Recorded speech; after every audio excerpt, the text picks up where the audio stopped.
Hi friends, Sindhu നദി ദാ ഈ ഫോട്ടോയൊക്കെ കണ്ട് കോഡിലൂടെ ഒറ്റ മിനിറ്റ് കൊണ്ട് പഠിച്ചാലോ? ഓക്കെ. സിന്ധു ടിബറ്റിന്റെ മാനസപുത്രിയാണ് സിന്ധു എന്ന് ഓർത്തോളൂ. ഇതാണ് ടിബറ്റ്, ഇത് ടിബറ്റിന്റെ മാനസപുത്രിയായിട്ടുള്ള സിന്ധു. സിന്ധു ലഡു മേടിക്കാൻ വേണ്ടി ലേ വഴി ഇന്ത്യയിലേക്ക് വരികയാണ് എന്നും ഓർത്തോളൂ. യെസ്, കണക്ട് ചെയ്യാം. ടിബറ്റിന്റെ മാനസപുത്രി, യെസ്, സിന്ധു ഉത്ഭവിക്കുന്നത് ടിബറ്റിന്റെ മാനസരോവറിലാണ്. അതാണ് മാനസപുത്രി.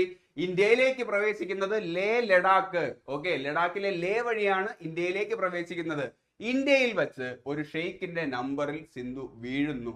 ആ ഷെയ്ഖ് സിന്ധുവിനെയും കൊണ്ട് പിന്നെ നേരെ പാകിസ്ഥാനിലേക്ക് പോകുന്നു.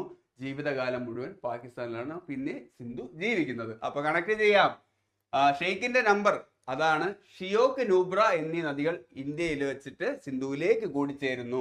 പിന്നെ അവിടെ നിന്നും സിന്ധു പാകിസ്ഥാനിലേക്ക് ഒഴുകുന്നു. പിന്നെ ജീവിതകാലം മുഴുവൻ പാകിസ്ഥാനിലെന്നാണ് പറഞ്ഞത്. യെസ്, പാകിസ്ഥാന്റെ ജീവരേഖ എന്നറിയപ്പെടുന്ന നദി സിന്ധു നദിയാണ്.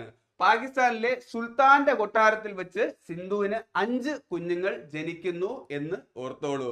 യെസ്, സിന്ധുവിന്റെ 5 പോഷക നദികൾ ചലം, ചിനാബ്, രവി, ബിയാസ്, സത്ലജ് എന്നിവ സിന്ധുവിലേക്ക് കൂടിച്ചേരുന്നത് പാകിസ്ഥാനിലെ മിത്താൻ കോട്ടിൽ വെച്ചിട്ടാണ്. അതാണ് സുൽത്താന്റെ കൊട്ടാരം. മിത്താൻ കൊട്ട്.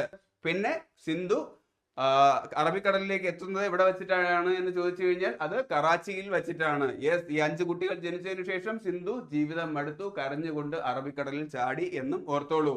അപ്പൊ സിന്ധു നദിയെയും പോഷക നദികളെയും കുറിച്ചുള്ള ഫുൾ വീഡിയോ ലിങ്ക് താഴെ കൊടുത്തേക്കാം. അപ്പോൾ വീഡിയോ കണ്ട് ഇഷ്ടമായാൽ ലൈക്ക് ചെയ്യാനും ഷെയർ ചെയ്യാനും സബ്സ്ക്രൈബ് ചെയ്യാനും മറക്കരുത്. അപ്പോൾ ചാനലിലേക്ക് പോകുന്നുള്ളൂ.